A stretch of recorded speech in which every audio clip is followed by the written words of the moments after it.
Allez, bonjour à tous, j'espère que vous allez bien. Aujourd'hui, gros programme, on fera une analyse du BTC court, moyen, long terme, on parlera également de la clôture weekly, on fera une revue des trades que j'ai pris ce week-end, j'ai toujours un trade en cours que je vous montrerai, on analysera Ether, on analysera également 17 altcoins que j'ai tout refait la liste de Binance. Aujourd'hui, j'ai regardé en weekly les altcoins qui pouvaient potentiellement poser un bottom dans les prochaines semaines, et voilà, on en a 17 qui me semblent intéressantes.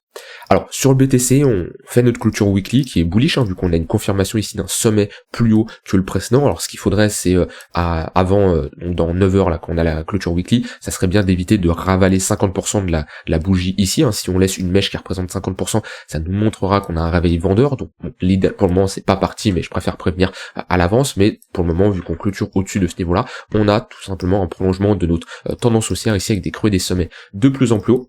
Maintenant, on bloque pas sur n'importe quel niveau, c'est un niveau qu'on avait pas mal de fois parlé ensemble, ce niveau des 52 000 $. C'est un niveau qu'on avait vu, un niveau clé, qui fait office de résistance pour le moment. On n'a pas de rejet brutal, on est tout simplement en train de consolider au-dessus, en dessous de cette résistance. Pour le moment, il n'y a pas d'invalidation ou autre. Mais voilà, je tiens à préciser que sur BTC, on est toujours sur des niveaux assez hauts. Sur de l'intraday, du swing, il y a de quoi faire de la continuation de tendance lorsqu'on a des dips. Maintenant, là, les plays à prendre sur du moyen long terme, en tout cas sur du weekly, daily, c'est surtout sur les altcoins où il se passe pas mal de choses.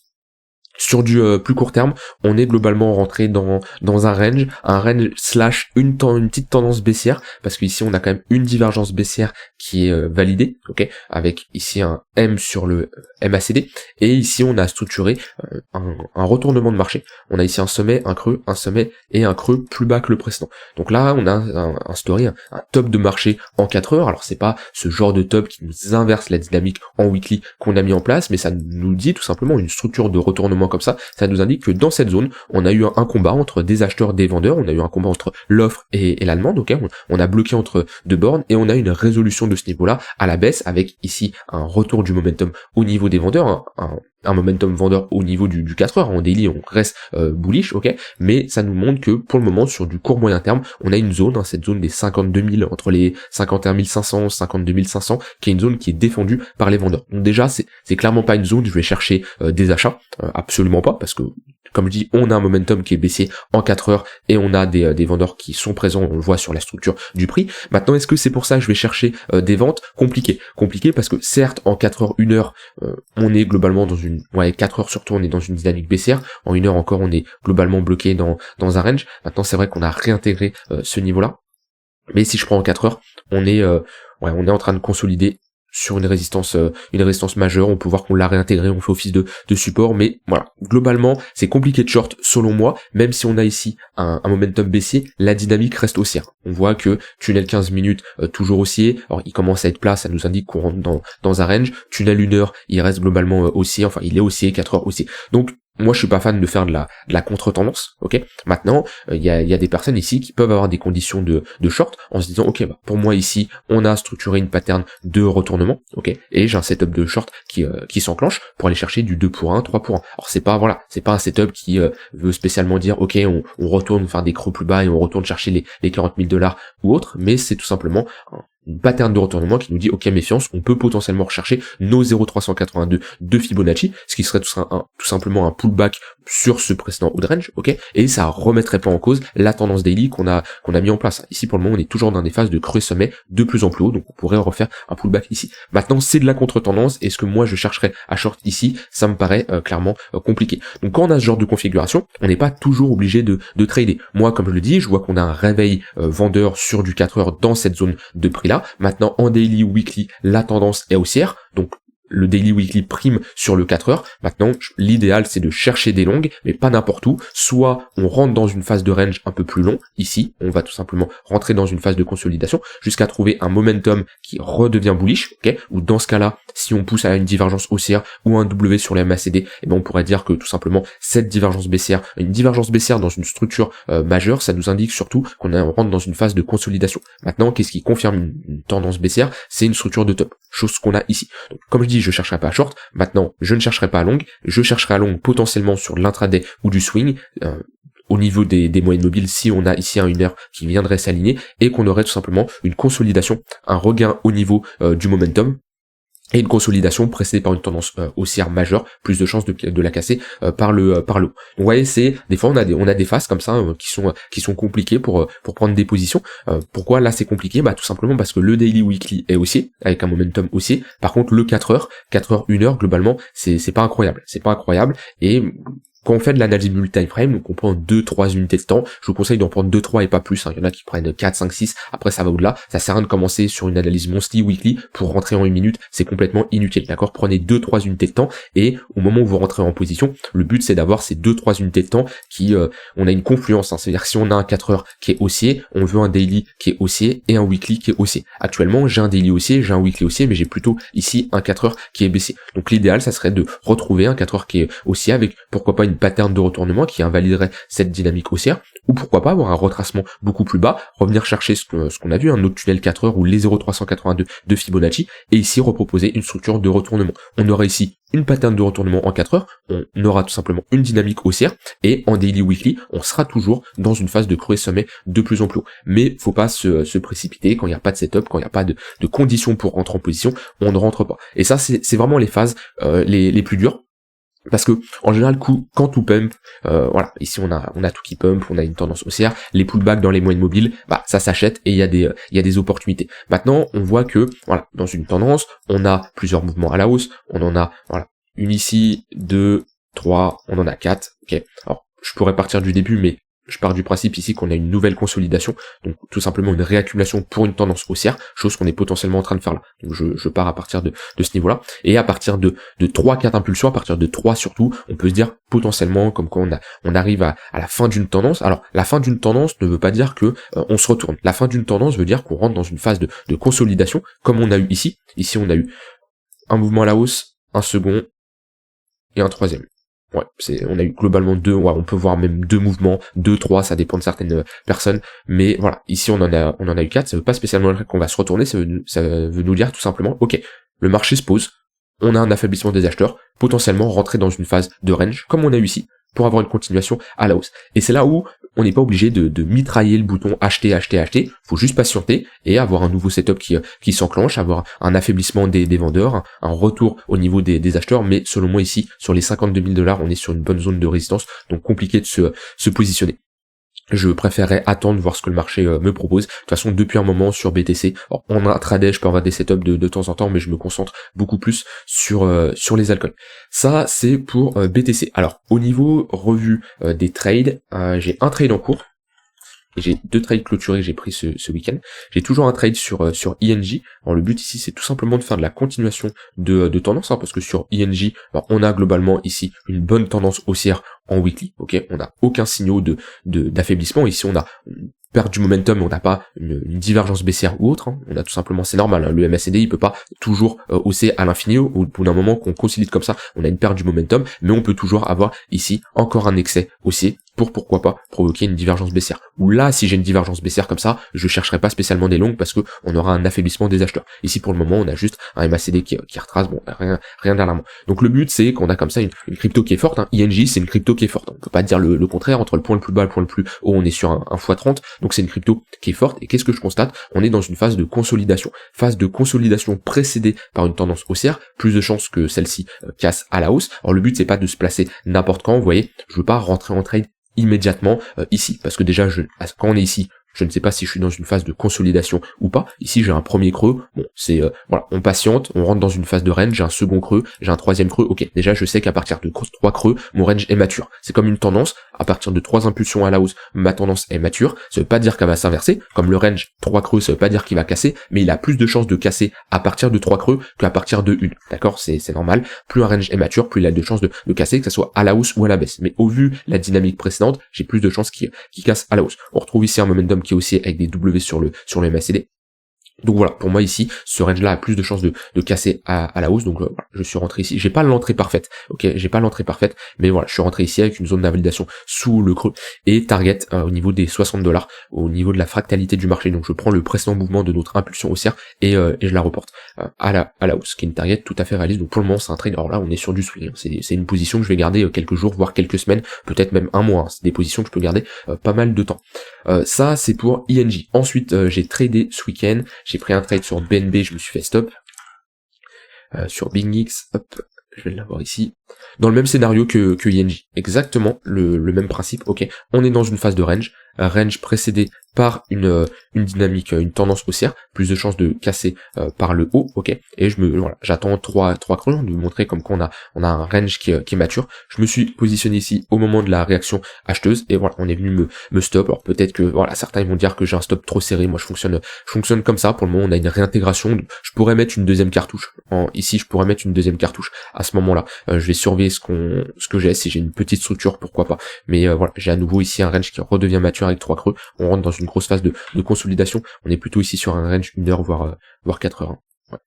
Donc voilà, en tout cas je me suis fait stop ici sur BNB, et j'ai pris un trade sur Ether, qu'on va pouvoir voir ici, hop. Je vais le mettre en replay, comme ça on aura tout qui va s'afficher. Ok, bah j'ai une bonne réaction sur mon previous daily low qui est ici. J'ai une bonne réaction, vu qu'on voit que j'ai une réaction acheteuse sur ce niveau-là. Et on a break le précédent sommet, donc dans le but de cette up là, c'est d'avoir une bonne réaction sur le dernier point bas de la précédente journée, d'avoir une bonne réaction acheteuse qui vient break le précédent sommet, qui est ici, et le but c'est de se positionner dans la zone d'imbalance, qui est tout simplement ici, qu'on peut voir mieux ici. Oh bon, je suis pas connecté, c'est pas grave. Voilà, je me positionne sur BingX, qui est pour moi actuellement le meilleur exchange d'ailleurs.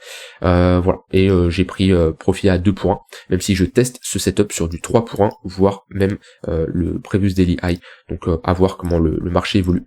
Mais voilà, en tout cas j'ai clôture à 2 pour 1 et je teste également ce setup sur du 3, 4 pour 1, donc à voir comment le marché réagit. J'ai pas mal tradé ce week-end, c'est pas tout le temps que je trade autant, mais voilà, il y avait des opportunités, il y avait de quoi rentrer en position. J'aurais pu même rentrer sur d'autres setups que je n'ai pas pris parce que j'étais pas spécialement devant les écrans, mais voilà, ça me fait 2 trades pris ce week-end, plus un trade qui est toujours en cours sur INJ, et là on a un trade en intraday, je n'ai plus grand chose.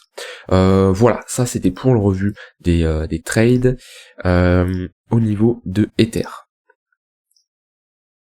Ether, clôture weekly également bullish, on fait ici un sommet plus haut que le précédent, donc il faut vraiment avoir une clôture nette au-dessus des $2700, et sur Ether ça change pas, un prochain target c'est les $3300 ici. On a une bonne confluence, 0,118, bonne zone de résistance. Pour moi il va y aller doucement mais tranquillement, c'est les prochaines targets. Alors quand je dis il va y aller doucement mais tranquillement, c'est pas pour ça que je peux prendre des positions maintenant, parce que pour moi ici le risk reward n'est plus intéressant, mais ici c'est une très bonne zone de prise de profit pour des gens qui sont potentiellement rentrés ici, voire même ici, qui veulent pas spécialement garder du Ether sur du long terme et qui veulent quand même alléger une partie de leur position. Ici on est clairement dans une zone de profit très intéressante, vu que c'est notre zone de rechargement de short.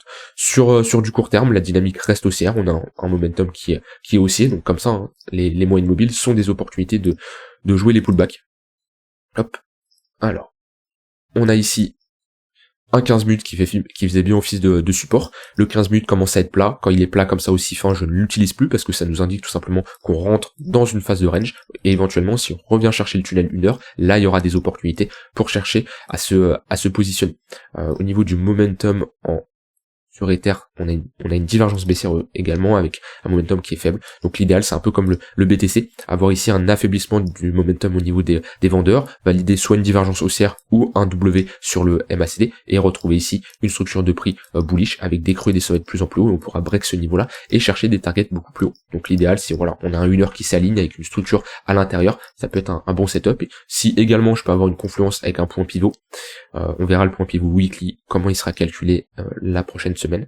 Sinon ouais, on a une bonne confluence ici, mais je préfère avoir confluence. C'est rare que j'utilise un point pivot seul, ça arrive même jamais. En général j'utilise les moyennes mobiles avec un point pivot.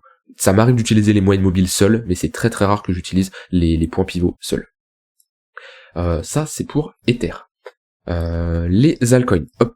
Donc j'ai repassé en revue tout Binance USDT, donc toutes les cryptos qui sont répertoriées sur Binance. Alors, j'ai pas sélectionné ceux où j'étais déjà en position, mais j'ai pris ceux où j'étais pas en position et que je surveillerai. C'est des charts qui sont horizontales, ok. Le but de ce genre de chart, c'est d'avoir quand même un historique d'au moins 2 ans, c'est le minimum, sinon c'est compliqué d'avoir une analyse weekly, mais le but c'est voilà, d'avoir tout simplement une chart qui est horizontale, qui ne fait pas grand chose. On rentre dans une phase de range, un peu à la Chainlink, hein, voilà, un peu à la même dans le même principe, hein. Phase de range, ok, et au moment où ça break par le haut, bah on sort d'une grosse accumulation de 1 an et demi, 2 ans, et c'est ce qu'on recherche. Donc voilà, ici bêta, alors comme je dis, hein, j'en ai aucune idée du fondamental de l'ensemble de cette crypto. J'ai juste fait une revue technique très rapide. J'ai sélectionné ceux où visuellement il y avait une opportunité. Et si on commence à break ces niveaux-là, bah ça peut être intéressant. Là on ferait une pattern de retournement, on en a déjà fait une ici. Ok, on a retracé, on est sûrement revenu dans nos zones de rechargement de longue. Là, on a eu un rejet, et si on rebreak à nouveau ce niveau-là, on validerait une plus grosse structure, peut-être un W monthly. Un W monthly, moi, c'est potentiellement le genre de bottom définitif qu'on peut poser. Donc l'idéal là-dessus, c'est de rentrer sur des bottoms et laisser courir les gains. Laisser courir les gains sur du long terme, d'accord, c'est de la prise de profit sur des étapes. Alors, chacun a sa méthode, hein. Il y en a qui vont prendre des prises de profit sur des retracements up de Fibonacci, il y en a ça sur des chiffrons psychologiques. Alors, voilà, je suis en logarithmique, hein, donc c'est normal que la prochaine target on a vraiment pris cher. Mais voilà. Comme je dis, hein, je vise pas un nouvel ATH, je prends des profits tout simplement sur la montée. Je rentre une fois ou en 2 fois, ça dépend. Et ensuite, c'est des prises de profit qui vont s'étaler sur des semaines, des mois, voire 1 an ou 2, en fonction de comment le marché va évoluer. Voilà, on a APE, c'est pareil, si on break ce niveau-là, on aura ici une pattern de retournement. Audio, c'est pareil. AVA, voilà, on est dans des grosses phases de latéralisation. Ouais, il y en a beaucoup qui disent oui, il y a plus d'opportunités sur les alts, toutes les alts sont parties. Alors oui, c'est sûr, si vous regardez des altcoins comme ING, oui, c'est vrai que c'est trop tard, il y a plus d'opportunités. Maintenant, il y a toujours des opportunités sur certaines alts. Par exemple, il y a des cryptos, je suis en attente je suis rentré en position et j'attends qu'on vienne chercher mes premiers ordres de TP. Par exemple, voilà, c'est l'heure, je me suis positionné sur la structure de retournement ici, et voilà, je suis en positif, je sais pas ce qu'on va faire, mais voilà, c'est pareil, j'ai des prises de profit intermédiaires. Lit, c'est une belle charte également, grosse phase de latéralisation, on a des patterns de retournement, on a une divergence haussière ici, et voilà, on a un bon momentum haussier. Prochaine target, les deux ici, le x2 par rapport à mon prix d'entrée. Voilà. Tout ça c'est crypto, je suis rentré, il y en a je suis en positif, il y en a on n'est pas loin d'aller me chercher mon x2, il y en a on a été me le chercher, voilà, je patiente, mais je regarde d'autres altcoins qui peuvent être intéressantes pour se positionner. Voilà, on a DREP, pareil, si on break ce niveau-là. Le but c'est pas de se positionner n'importe quand, le but c'est pas de se positionner non plus trop tôt et immobiliser son capital. Voilà, le but c'est d'attendre. Alors, je veux pas me positionner ici, hein, parce que ça se trouve on va faire ça. Ok. Par contre, je sais que si on break le niveau des 33-34 centimes de dollars, ici, on aura une pattern de retournement. Ça n'empêche qu'on peut très bien faire ça, mais j'ai plus de probabilité qu'on rentre dans une phase haussière et qu'on entame ici une phase à la hausse. Et mon but, c'est pas de faire du DCA là-dessus parce que j'en ai aucune idée du fondamental et de me dire je rentre n'importe quand et je vois dans 1 an. Non, je veux me rentrer quand j'ai un bottom qui est confirmé pour ne pas immobiliser mon capital trop tôt et avoir une tendance haussière. Firo c'est pareil, hein, si on commence à break ce niveau-là, là déjà on a une première pattern de retournement, on en a une deuxième qui peut arriver si on break au-dessus de ce niveau-là, c'est intéressant. Or c'est pareil, là on a des premiers patterns de retournement, on a ici une grosse zone de résistance, si on commence à s'y affranchir, ça sera intéressant. IHIVE, pareil, voilà, ici on a des grosses patterns monthly carrément, c'est pas tout le temps qu'on a ça. MLN, hop, on a déjà des premières patterns de retournement ici. NKN pareil, grosse phase de range bloquée entre 2 bornes et résolution à la hausse, grande chance d'avoir une tendance haussière. Voilà, comme on avait ici, hop, phase de range, on break à la hausse, on fait un pullback, hop, décollage à la hausse. PHA, RSR, ils ont tous la même charte, hein. Globalement c'est des ranges. Alors il y a des ranges qui sont un peu plus prolongés que d'autres, vous voyez ici on était dans une dynamique baissière, si je mets les moyennes mobiles, voilà, on est le daily qui est office de résistance, là on s'en sort, ok, on fait un pullback, on réintègre, bon, on voit que le fait de break le daily à la hausse, ça nous montre que ok, on a trouvé une phase déjà où on a des acheteurs qui poussent, et si on rebreak ce sommet à la hausse, on aura une confirmation de notre dynamique haussière. Spell c'est pareil. Utake, pareil, voilà, grosse phase de range, on a déjà fait un petit bottom ici, si on break ce niveau-là, on aura une plus grosse confirmation, et hop, WAN également, où on est bloqué entre 2 bandes. Donc vous voyez, il y a encore des opportunités sur les altcoins, là j'ai pris que les altcoins de Binance, si je vais sur du KuCoin ou autre, KuCoin, le nombre d'altcoins qu'il y a, là-dessus il y aura des opportunités. Maintenant, voilà, là c'est juste d'un point de vue technique, j'en ai aucune idée du du fondamental de chacune de ces cryptos. Le but c'est de rentrer sur des bottoms, sur des prix assez bas, parce que ici je suis en logarithmique, hein. Si je me remets en normal, voilà, ça peut, pour certains, c'est proche de l'ATH, non, ici je me mets en normal, voilà, c'est ici. Donc déjà, si rien que pendant un cycle haussier, on connaît un retracement au niveau des 0,382, si je me suis positionné ici, voilà, c'est déjà un x3, si ça performe, tant mieux. Le but c'est pas spécialement de surperformer tel altcoin ou autre, le but c'est juste, ok, j'alloue une petite partie de ma poche de trading sur des altcoins où mon but c'est de me positionner sur des bottoms et de viser du x2, x4, x8, x16 et de prendre des profits sur la montée. Tout simplement. Voilà, j'espère que cette vidéo vous aura plu, j'ai rien d'autre à ajouter. On a globalement un marché qui pousse, on a des altcoins qui poussent, hein. On le voit sur Bitcoin Dominance, on le voit sur Total 3, hein. La clôture weekly de Total 3 va être intéressante également à surveiller si on break ce niveau-là. Ça pousse, on voit, moi les alts, comment je le vois, ils sont chauds, ils ont envie de partir. Maintenant, faut pas faire n'importe quoi, faut choisir quand même des bons actifs. Alors ça dépend si vous basez d'un point de vue technique ou fondamental. Là, les altcoins que je vous ai dit, je me base technique, c'est une très faible partie de mon capital, hein. Je ne mets pas all-in là-dessus, comparé à ma poche long terme sur certaines altcoins. Voilà, j'espère que ça vous aura aidé, ça vous aura plu. S'il y a des choses que vous n'avez pas compris, n'hésitez pas à me le dire, n'hésitez pas à rejoindre le Discord, et on se retrouve demain pour une prochaine vidéo. Bye bye.